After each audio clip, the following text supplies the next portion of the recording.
দর্শক, জনপ্রিয় হিন্দি সিনেমার অভিনেতা সইফ আলী খানের ওপর ধারালো অস্ত্র দিয়ে হামলা আমাদের দেশের এবং জনগণের নিরাপত্তা নিয়ে বেশ কিছু গুরুত্বপূর্ণ প্রশ্নের সামনে দাঁড় করিয়েছে।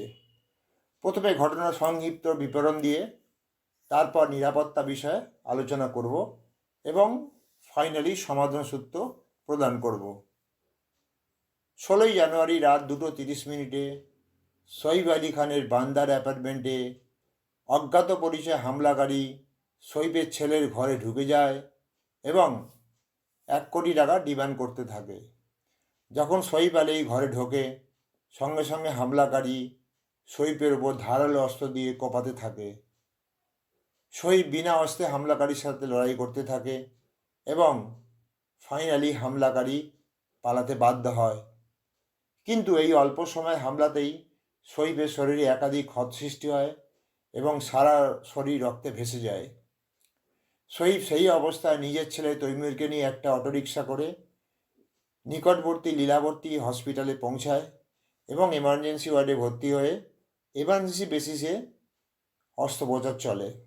3 দিন পর সইফ বাড়ি ফেরে।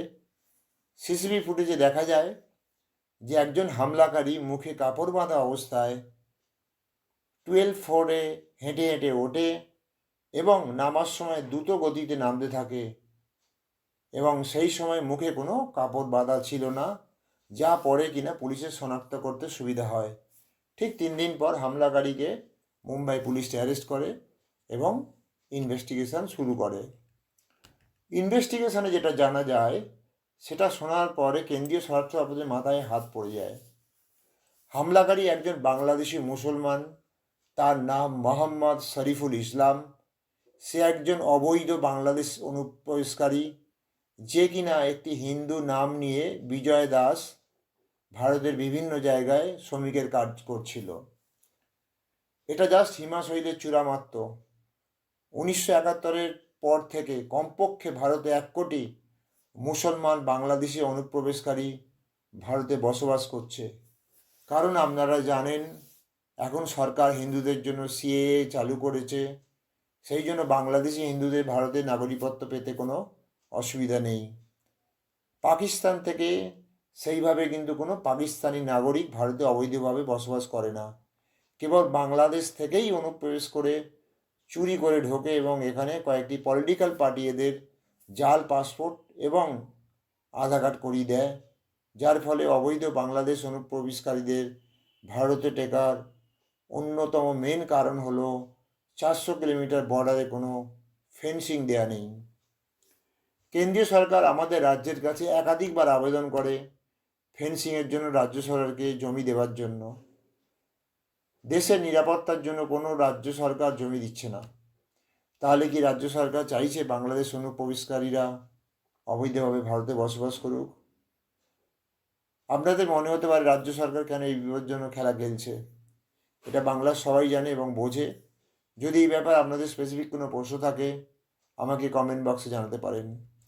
এই সংক্রান্ত আরেকটি খবর আপনাদের জানাতে চাই, সেটা হলো সইফ আলী খান অ্যাটাক হওয়ার সাথে সাথে পাকিস্তানের একজন প্রভাবশালী মন্ত্রী সংবাদ মাধ্যমে এসে প্রচার করতে থাকে যে মুসলমান সেলিব্রিটিরা ভারতে সেফ নয়।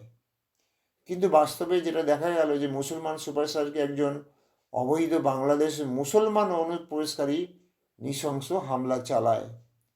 আমাদের রাজ্য সরকারকে সতর্ক থাকতে হবে যে পাকিস্তান এবং বাংলাদেশ দুই দেশই চাইবে হিন্দু মুসলমানের মধ্যে রাইট বাঁধে। তার মানে পাকিস্তান বাংলাদেশের 1 পয়সা না খরচা করেই ভারতে রাইট বাঁধাতে পারবে।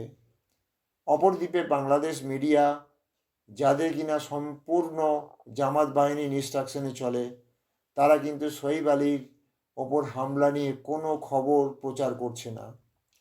সম্প্রতি 1971-এর পর এই প্রথম পাকিস্তানের ইন্টেলিজেন্স এজেন্সি আইএসআইয়ের প্রধান আসিম মালিক বাংলাদেশে কনফিডেন্সিয়াল মিটিং করার জন্য এসেছে বাংলাদেশ সেনাবাহিনী এবং বাংলাদেশ সরকারের সাথে।